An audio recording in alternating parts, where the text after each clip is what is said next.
Hi friends, మా ఛానల్ని first time చూస్తున్నట్టయితే ప్లీజ్ సబ్స్క్రైబ్ చేయండి, లైక్ చేయండి, కామెంట్ చేయండి. కెప్టెన్ మిల్లర్ యాక్చువల్గా సంక్రాంతికి తెలుగు సినిమాలతో పాటు రిలీజ్ కావాల్సి ఉంది. కానీ థియేటర్లు దొరకక జనవరి 26కి పోస్ట్ పోన్ అయ్యింది. సార్ సినిమాతో తెలుగులోను మార్కెట్ క్రియేట్ చేసుకున్న ధనుష్ సినిమా కావడం, అలాగే సందీప్ కిషన్, శివరాజ్ కుమార్ వంటి హీరోలు అతిథి పాత్రలో చేయడం వంటివి కెప్టెన్ మిల్లర్లో ప్లస్ పాయింట్ అండ్ తెలుగు ప్రేక్షకులు దృష్టి పడేలా చేశాయి. మరి ఈ సినిమా ఎంతవరకు ఎలా ఉంది అనేది ఇప్పుడు చూద్దాం. మ్యాక్సిమం ఈ సినిమా 1930 కాలంలో బ్రిటిష్ వారు ఇండియన్ సీన్ రూల్ చేస్తున్న ఆ టైంలో కేవలం ఒక ఊరిపైనే ఎలా వాళ్ళు ప్రతీకారం తీసుకున్నారు, కోపంతో ఎంత చిత్రహింసలు పెట్టారు, అందులో ధనుష్ బ్రిటిష్ వారిని ఎలా సైన్యంలో చేరాడు, అక్కడ వాళ్ళని ఎలా ఎదుర్కొన్నాడు అనే విషయం మీద ఈ సినిమా ఉంది.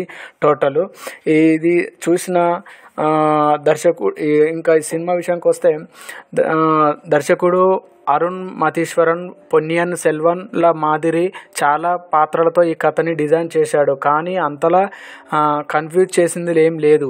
అందరికీ అర్థమయ్యేలా చూపించడానికి చాలా ట్రై చేశారు. చాలా ఎపిసోడ్స్ పరంగా విడగొట్టి కూడా కథ చెప్పడానికి ప్రయత్నించాడు. కథని చెప్పే ప్రయత్నం చేశాడు. కానీ అలాగే బ్రిటిష్ వాళ్ళ పాలించే టైంలో మిషన్ గన్లు వంటివి పెట్టి చాలా లిబర్టీస్ కూడా తీసుకున్నాడు. ఫస్ట్ హాఫ్ యావరేజ్గా ఉంది. సెకండ్ హాఫ్ కొత్తగా లాగ్ అనిపించకుండా హీరో గతాన్ని వివరించిన తీరు బాగుంది. అలాగే క్లైమాక్స్లో శివరాజ్ కుమార్, సందీప్ కిషన్లు వాళ్ళిద్దరూ మెయిన్ అట్రాక్షన్గా చెప్పొచ్చు. మరి జైలర్లో మోహన్ లాల్, శివరాజ్ కుమార్ ఆ రేంజ్లో ఎలివెంట్ చేయకపోయినా ఇందులో కూడా ఒక కమ్యూనల్ వర్కౌట్ అయ్యి అని ఉండొచ్చు. కాకపోతే సెక్షన్ ఆఫ్ ఇండియన్స్ అని నచ్చే సినిమా అనలేం. టార్గెటెడ్ ఆడియన్స్కి ఆకట్టుకునే ఎలిమెంట్స్ ఇందులో ఉన్నాయి. కాకపోతే మితిమీరిన యాక్షన్ ఎపిసోడ్ కథకి అడ్డం తగిలిన ఫీలింగ్ కలుగుతుంది. అంటే కొంచెం బోరింగ్ అనిపిస్తుంది. సెకండ్ హాఫ్లో విజువల్స్ బాగానే ఉన్నా అక్కడక్కడ కెమెరా ఊగిపోతున్న ఫీలింగ్ కనిపిస్తుంది. అక్కడ సాంకేతిక లోపాల ఎత్తిపెట్టి చూపేలా కనిపిస్తాయి.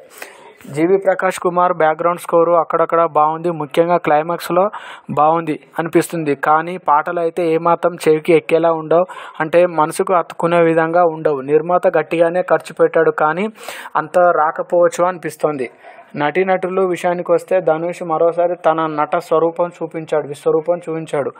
3 రకాల లుక్స్లో తాను చూపించిన వైవిధ్యమైన నటన ఆల్ ఇన్ వన్ నంబర్ 1 యాక్టర్గా చెప్పొచ్చు. అందులో న్యాచురల్లో అనడంలో అతిశక్తి లేదు. అతని తర్వాత హీరోయిన్ ప్రియాంక అరుల్ మోహన్కి ఎక్కువ మార్కులు పడతాయి. కెరీర్లో మళ్ళీ ఇలాంటి పాత్ర ఆమెకి దొరికే ఛాన్స్ లేదు. అందుకేనేమో చాలా మనసు పెట్టి చేసింది. సందీప్ కిషన్ కూడా చాలా బాగా నటించాడు. మిగిలిన నటీనటులు కూడా ఉన్నంతలో బాగా నటించారు. ప్లస్ పాయింట్స్ వచ్చేసి ధనుష్ క్లైమాక్స్, సందీప్ కిషన్, శివనాయక్ ముగ్గురు కలిసి క్లైమాక్స్లో వాళ్ళ వీర పోరాటాలు చూడడానికి చాలా ఆసక్తికరంగా ఉంటుంది. మొత్తానికి ఈ కెప్టెన్ మిల్లర్ ఒక సెక్షన్ ఆఫ్ ద ఆడియన్స్కి వచ్చే ఛాన్సులు ఉన్నాయి. కానీ తెలుగు ప్రేక్షకులు సార్ లాంటి సినిమా చూసి ఇంకేదో ఆశించి ఈ సినిమాకి వెళ్తే నిరాశ ఎదురవుతుంది. ఎందుకంటే మనం ఎక్స్పెక్ట్ చేసిన దానికంటే కొంచెం నిరాశపరుస్తుంది. బట్ పర్లేదు, సినిమా యావరేజ్గా ధనుష్ అయిన స్టామినాకి ఈ సినిమా సూపర్ బ్లాక్ బస్టర్ అవుతుంది. మా ఛానల్ని ఫస్ట్ టైం చూసినట్టే ప్లీజ్ సబ్స్క్రైబ్ చేయండి ఫ్రెండ్స్, లైక్ చేయండి, కామెంట్ చేయండి. Bye, thank you.